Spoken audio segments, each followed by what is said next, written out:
आपने सही थंबनेल पढ़ा है। मैं वही पूछना चाहती हूँ कि आपने कभी सोचा है कि एक हाउसवाइफ को कितनी सैलरी मिलनी चाहिए? शायद इस बात का अंदाज़ा ही नहीं लगाया जा सकता है, क्योंकि घर की महिला दिन रात काम करती है, वो कभी छुट्टी भी नहीं लेती है, उसे कोई इंक्रीमेंट नहीं मिलता है, ना ही कोई बोनस मिलता है। उसकी ड्यूटी सबसे पहले शुरू होती है और देर रात तक चलती रहती है। वो सबसे पहले उठ जाती है और सबसे आखिर में सोती है। वो सबके लिए चाय नाश्ता, टिफ़िन, लंच, पति, बच्चे, सास ससुर सबकी देखभाल करती है, घर की साफ सफाई करती है, घर में क्या है और क्या ख़त्म होने वाला है सबका ध्यान रखती है। किसका बर्थडे है, किसके एनिवर्सरी आने वाली है, किसके घर शादी है, इन सारी बातों का ध्यान रखती है। वो घर को मैनेज करती है, रिश्तेदारों की खातिरदारी करती है। संडे के दिन सबकी छुट्टी होती है तो उसका काम डबल हो जाता है।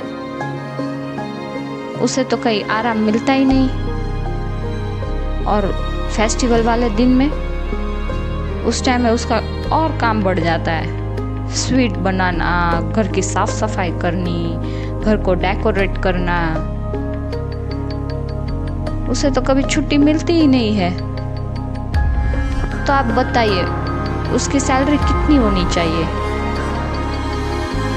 शायद इसका कोई पैमाना ही नहीं है,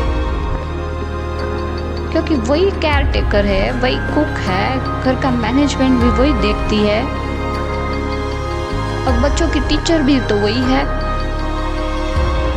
आर्थिक सहयोग और विकास संगठन की सालाना 2011 की एक रिपोर्ट कहती है भारतीय महिला दिन में करीब 6 घंटे ऐसे काम करती है जिसके लिए उन्हें कोई मेहनताना ही नहीं मिलता।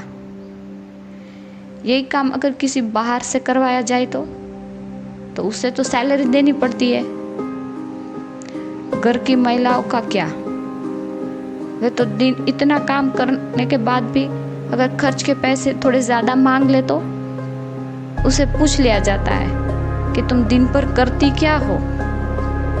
वे घर खर्च के पैसे में से भी वो थोड़े बहुत पैसे बचा लेती है।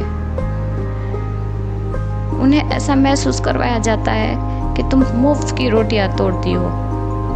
हाउसवाइफ के ऊपर खर्च करने के बाद ऐसा जताया जाता है कि जैसे कोई फिजूल खर्चे कर लिए हो। वे सबको अपना समझकर अपना सब कुछ निछावर कर देती है। कई महिला तो घर को संभालने के लिए अपनी अच्छी खासी नौकरी तक छोड़ देती है, फिर लग जाती है बच्चे पालने और फिर उनकी सीवी में सालों के गैप हो जाते हैं, जिससे उसे दोबारा नौकरी मिलने में भी बहुत परेशानी आती है। ऐसा लगता है कि महिलाओं की ज़िंदगी घर वालों के लिए ही बनी है, वो उनको संभालने के लिए ही जन्मी है, तभी तो उसे सबकी सेवा में 24 घंटे हाजिरी होनी पड़ती है।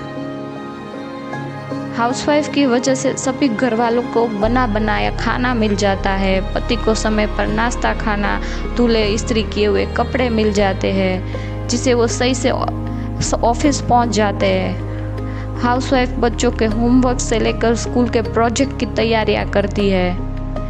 वो बूढ़े माता पिता की दवाइयाँ और सेहत का ध्यान रखती है।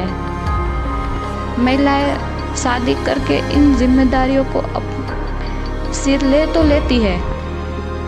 कई महिलाओं के ऊपर तो इतना काम होता है कि वे अपने खाने पीने का भी ख्याल नहीं रख पाती। हालांकि हमें कई ऐसे लोग मिल जाएंगे जो ये एहसास करवाते हैं कि महिलाओं को तो ये सब करना ही पड़ता है, ये तो उनका ही काम है। आखिर ये कहाँ लिखा है कि ये सब करना सिर्फ महिलाओं का ही काम है? इतना कुछ करने के बाद अगर महिला थोड़ी देर टीवी देख ले या लेट जाए तो भी उन्हें टोक दिया जाता है। बोला जाता है पूरे दिन अनुपमा देखती रहती है, दिमाग खराब हो जाएगा। ये नहीं कि घर के कोई सदस्य कभी उनके लिए एक कप चाय बनाकर पिला दे या फिर साल में एक आध बार ऐसा भी बोल दे कि चल आज मैं तुझे खाना बना के खिलाता हूँ, और ये कह दे कि कितना काम करती हो, थोड़ा आराम कर लो। घर के सभी लोग अपना काम उस औरत पर डाल देते हैं। कोई ये नहीं सोचता कि वो अपना काम किस पर डालेगी। चलो मान लो सारा काम महिलाओं का ही है, तो मैं फिर से पूछती हूँ कि उसे सैलरी कितनी देनी चाहिए तो महीने की। भूलिएगा नहीं, कमेंट बॉक्स में लिखिएगा ज़रूर कितनी सैलरी देनी चाहिए एक हाउसवाइफ को।